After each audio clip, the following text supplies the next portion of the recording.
Tapi kalau sudah menyangkut wibawa, meminta saham 11% itu yang saya tidak mau.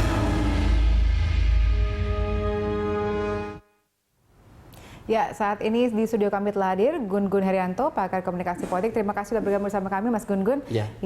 Dari perjalanan sidang Luhut Panjaitan hari ini, kemudian dibandingkan dengan sidang-sidang sebelumnya, apa komentar Anda? Saya melihat persidangan hari ini itu tidak terlampau memberi sebenarnya sumbangsih penyimpulan-penyimpulan yang jauh lebih clear soal kasus ini. Bahkan kecenderungannya ada jumping conclusion, ya kan, dari beberapa pertanyaan yang dilakukan oleh anggota MKD. Justru yang membuat conclusion itu adalah orang-orang dari MKD ya, beberapa sendiri, pertanyaan kan jelas dengan secara eksplisit menggiring siapa yang melanggar etika, siapa yang kemudian membohongi publik, siapa. Jadi pertanyaan-pertanyaan seperti itu adalah kalimat verbal agresif dalam konteks delegitimasi sebetulnya. Kalau kita membaca dalam konteks komunikasi politik, itu kan verbal agresif itu terbagi dua. Pertama, menyerang diri kehormatan orang lain. Yang kedua, membawa topik-topik yang kontroversial. Nah, ini yang pertama. Jadi berupaya untuk mendelegitimasi posisi Ma'ruf, ya kan, posisi SS sebagai pengadu dan saksi. Jadi seolah-olah ada semacam setting skenario untuk kemudian menyeret Setia Novanto itu dalam konteks sebagai korban. Jadi ini dramaturgi yang menurut saya semakin bertele-tele. Dramaturgi. Iya. Ya, baik, kalau kita lihat apakah itu dilakukan oleh semua anggota MKD atau memang seperti dibaca sebelumnya adalah orang-orang yang didudukan oleh kubu Setia Novanto untuk melakukan pembelaan ini? Iya, kita kan bisa melihat siapa yang bertanya, ya kan? Ini dari awal kan sudah terjadi polarisasi. Polarisasi sejak pergantian beberapa orang, kemudian masuk di MKD. Dari sesi pertama, artinya pertemuan dengan SS dan kemudian Ma'ruf, itu saya melihat setting agresivitas verbal yang dilakukan oleh The Guardian of Setia Novanto gitu. Jadi ada upaya untuk, menurut saya, semacam mempengaruhi political news framing media dalam konteks guliran isu ini di media. Dan kita bisa lihat misalnya beragam pertanyaan-pertanyaan ini lagi-lagi diulang untuk kesekian kalinya, sebetulnya bukan untuk fokus pada etis dan tidak etisnya persoalan. Dan kan sebenarnya gini, ada dua wilayah, rule of ethics dan rule of law. Itu kan dari awal sudah clear. Jadi kalau kemudian soal misalnya legal atau tidak legal, misalnya bukti rekaman, melanggar undang-undang ITE dan segala macam, itu dibuktikan di ranah hukum. Jadi kalau tidak kontekstual dihubungkan pada menurut saya hari begitu. Ini. Nah, jadi Anda melihat kesaksian Luhut Panjaitan hari ini dalam tanda kutip begitu dipergunakan oleh pihak Setia Novanto untuk melakukan pembenaran tadi atau delegitimasi? Saya melihat dijadikan panggung. Jadi ini dijadikan front stage atau panggung depan untuk kemudian menjadi semacam bukan hanya bubble isu atau bubble politics, ya, menjadi gelembung isu atau gelembung politik, tapi ini menjadi semacam momentum delegitimasi posisi SS dan Ma'ruf. Tapi saya bilang begini,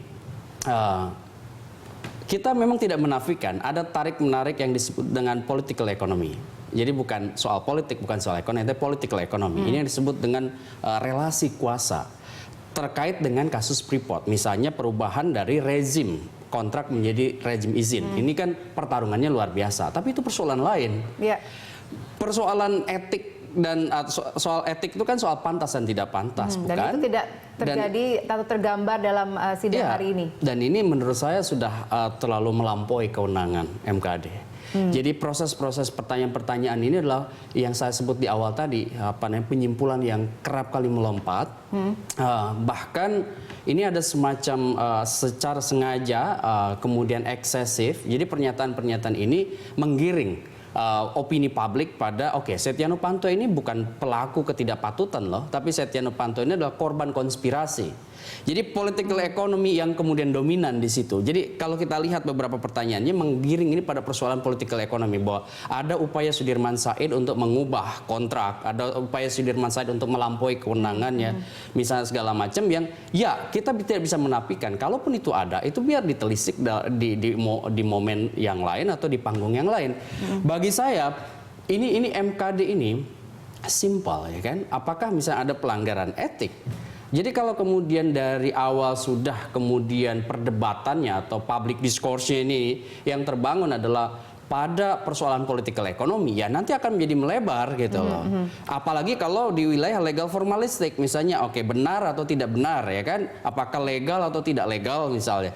Ini persoalan yang akan diuji secara forensik itu dalam konteks legal formalistik melalui legal standing di wilayah hukum begitu. Ya, misalnya soal pertanyaan ataupun pernyataan dari Kahar Muzakir yang mengatakan bahwa jangan mengadu domba dan karena rekaman ini tidak sah, dan kemudian itu diomongkan di dalam sidang ini berulang-ulang, dan pada saat seharusnya dia mempertanyakan sesuatu kepada Luhut Panjaitan.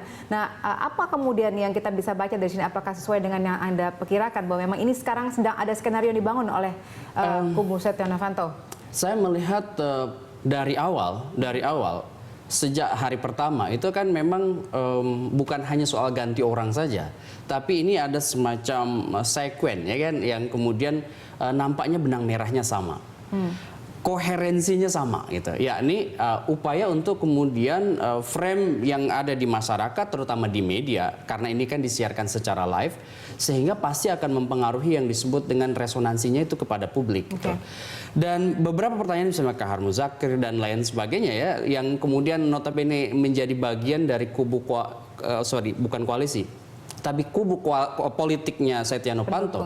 Ini kan menjadi menarik untuk dibaca bahwa satu, pesannya jelas, ini sepertinya bukan kemudian pada upaya untuk menelisik ada salah etis atau tidak etis tadi, tetapi lebih pada upaya semacam operasi penyelamatan gitu ya. Nah, operasi penyelamatan ini kan harus dibaca secara kritis gitu. Konteksnya ini kan panggung yang secara telanjang bisa ditonton oleh banyak pihak. Ada yang kemudian membacanya dengan cara memberi makna, ya kan, meaning of meaning dari tampilan yang kemudian diekspresikan oleh para aktor. Tetapi jangan salah, masyarakat kita lebih banyak adalah general public, masyarakat awam, masyarakat umum yang budaya politiknya masih parokial. Kalau kita sama-sama tahu parokial itu biasanya ngikut pada elit, mengikut pada tokoh.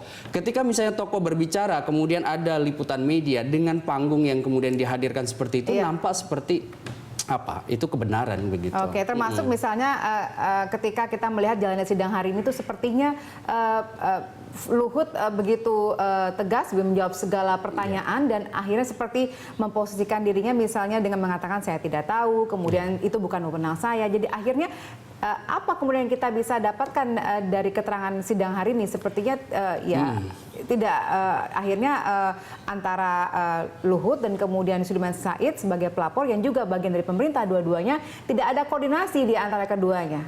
Saya melihat kan kalau jawaban-jawaban Pak Luhut itu predictable.